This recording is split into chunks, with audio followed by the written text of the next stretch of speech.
So if you're looking for a social media manager or copywriter or whatever, start within your network, your immediate network, your like friends, your other founders that you are in community with. From there, you can kind of reach out to your wider network through social and make sure that it becomes known that you're searching for that individual, put the job description through your social channels, all those things. That's going to be like your first step one, right?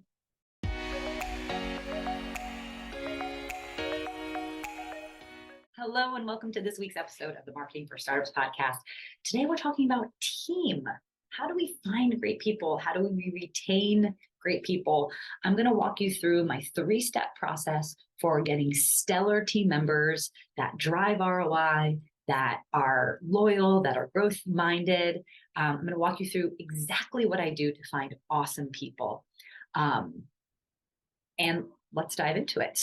But before we do, if you are gaining any value out of this podcast, I show up here each and every week because I'm so deeply passionate about helping founders crack the code with marketing and really get everything systemized and working towards predictably profitable business, just taking that stress off, because I know so many of you guys are overwhelmed by marketing in general.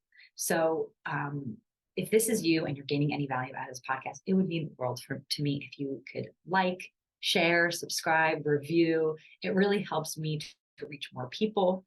And it would just mean the world to me.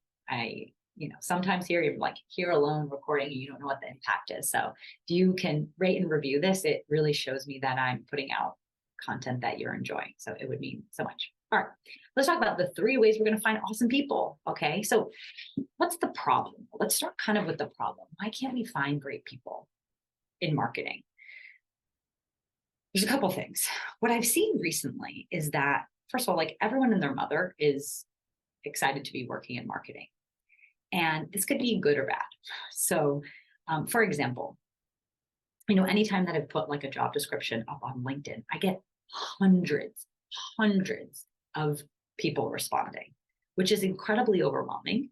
And, it's very difficult to determine, who has experience, who doesn't have experience, who really can execute well. And what the other problem is that marketing is changing so fast. We've got, algorithms changing on social. We have AI that's really like changing the game for content writing and for search, right? Like what is going to happen with SEO in the next 2 to 3 years? Things are changing rapidly, right? There's new software coming out. There's new tools. There's new insights. There's new data. There's so much. And so it is really sometimes impossible to find an individual that is really good at executing, that really stays on top of trends, that is really proactive, growth-minded, and willing to sort of really be part of a growing team, right? So let's first talk about where do we find prospective hires, right? And this could be employee, freelancer, contractor, whatever situation you need.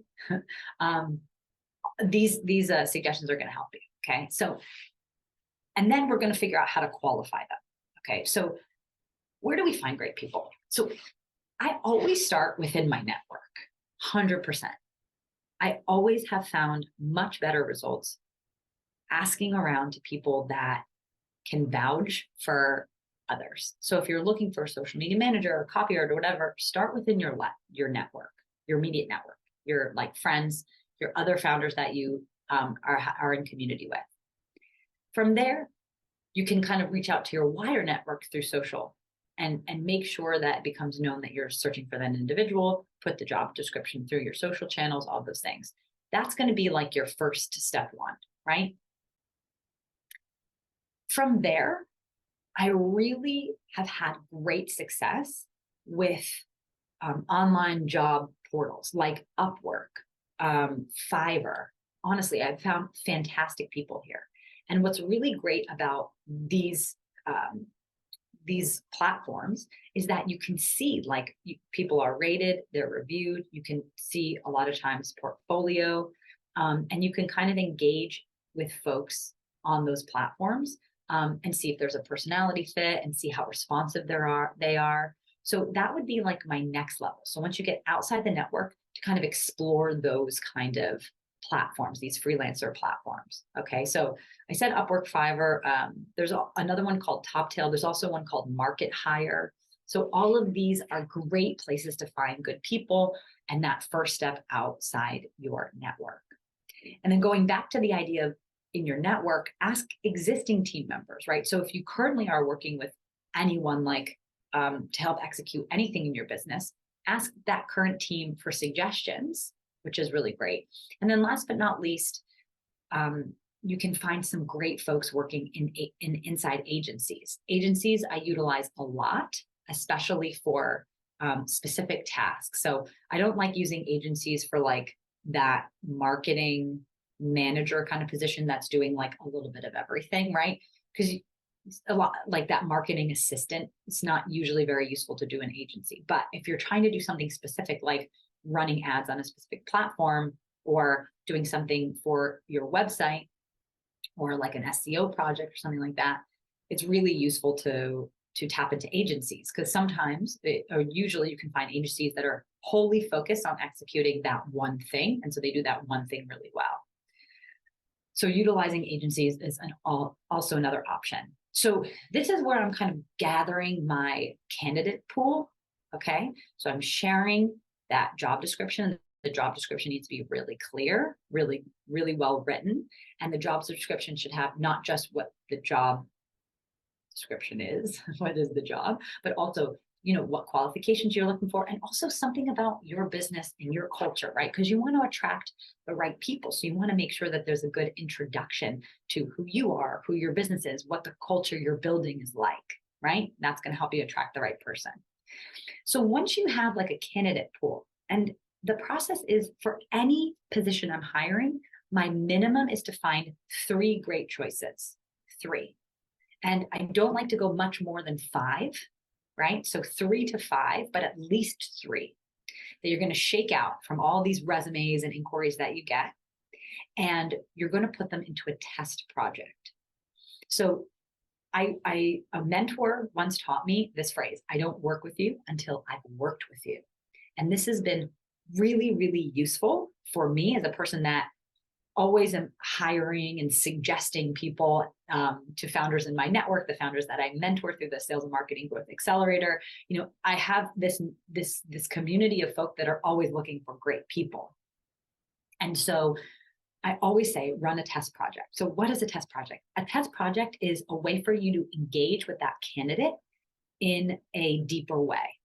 And you're going to set them up with a test project. Now, by the way, I pay by the hour for these candidates to complete the test project. So I set like an hourly rate with a cap, like a time cap, so I can control the cost. But I'm paying them anywhere between $10 to $30 per hour for, you know, maybe a maximum of 5 hours to complete a project, right? And it depends on the level that you're hiring for. And I present them with a project with very clear expectations, a very clear timeline, and I give them all the instructions, and I'm usually asking them to execute something that I need, right? So if I'm hiring for a copywriter, I'm going to ask them to write some copy for me, right? If I'm hiring a social manager, I want them to produce social posts. If I'm hiring someone more strategic, then I'm asking them to do an audit of a strategy, right? Audit my ad strategy, audit our marketing strategy, whatever, and create a report. So you're creating some very clear guidelines for this test project, and you're delivering it to these candidates. And you're looking for a couple things.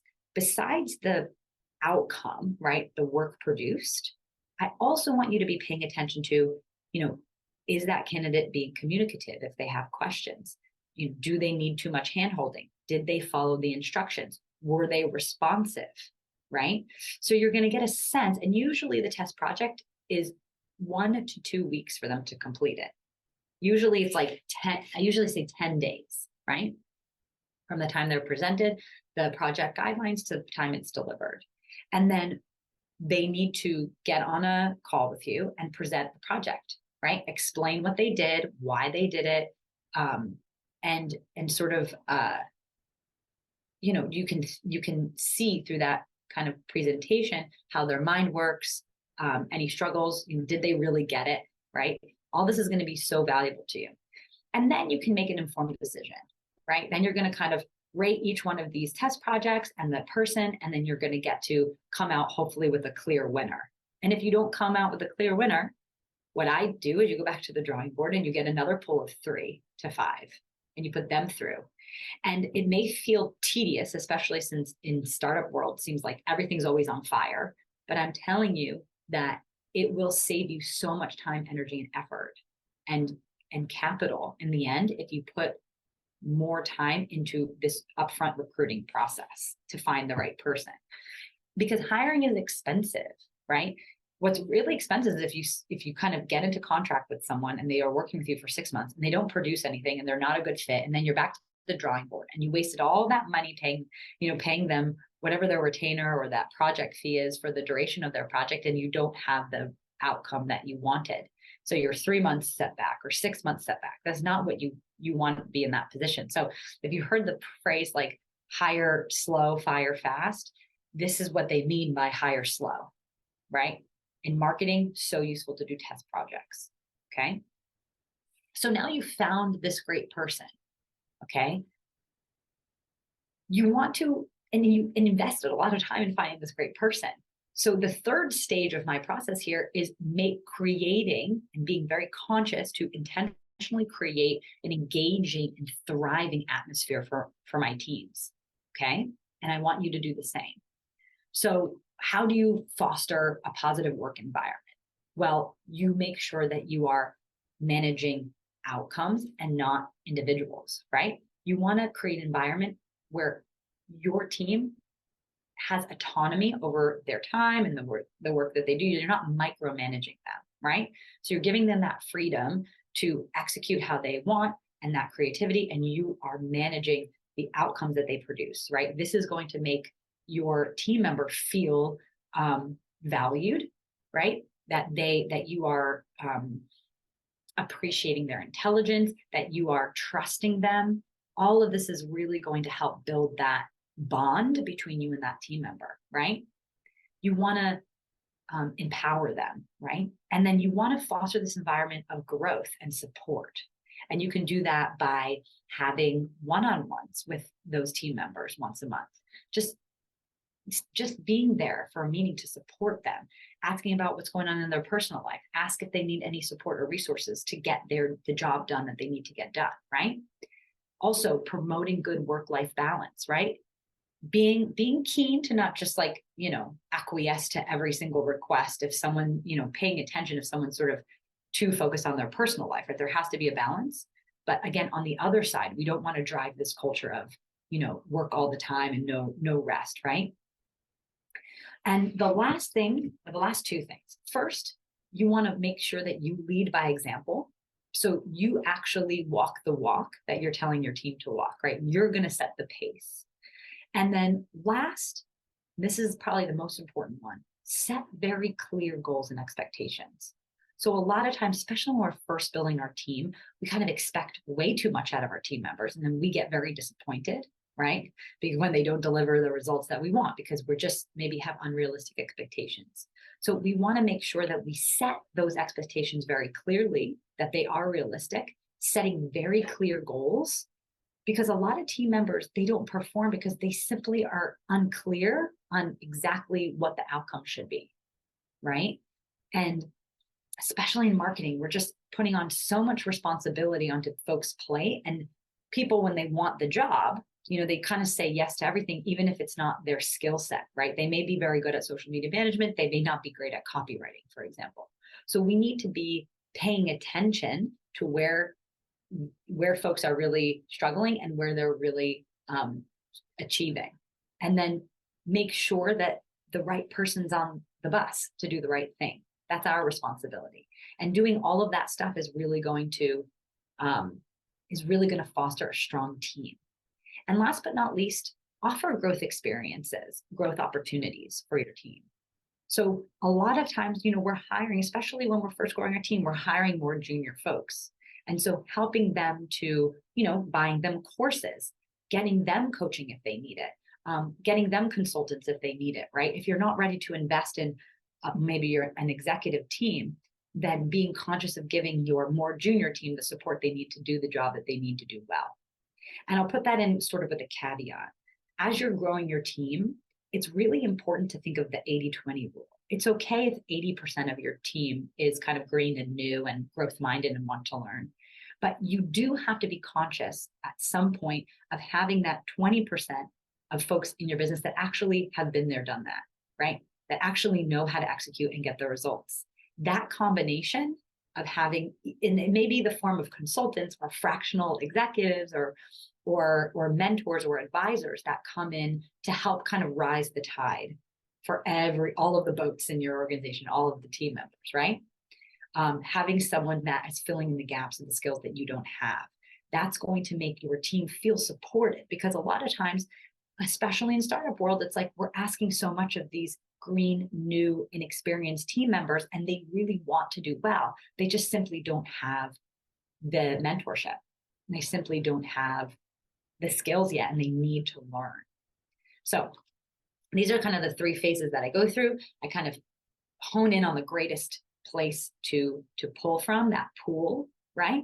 And I'm looking within my network. I'm asking my existing team. I'm checking out those platforms. Then I'm putting the candidates into a test project. And then once I invest all that time and find a wonderful person, I make sure that I'm fostering a positive work environment where they're excited to come and be a part of the team. They're excited to do their best work. And that is an experience that you have to craft as the founder. Everything comes from you, right? And even if you're very small, and even if your team is very small, I want you to think that you're always building your culture from day one, right? And it's your responsibility to make sure that that work environment is one that reflects your values. So that is it. Good luck finding your team. And good luck. Again, my biggest advice I can say is put that work up front to find the great people. You're going to move faster if you do. All right. Until next week, I'll see you back here for the next episode of the Marketing for Stars podcast.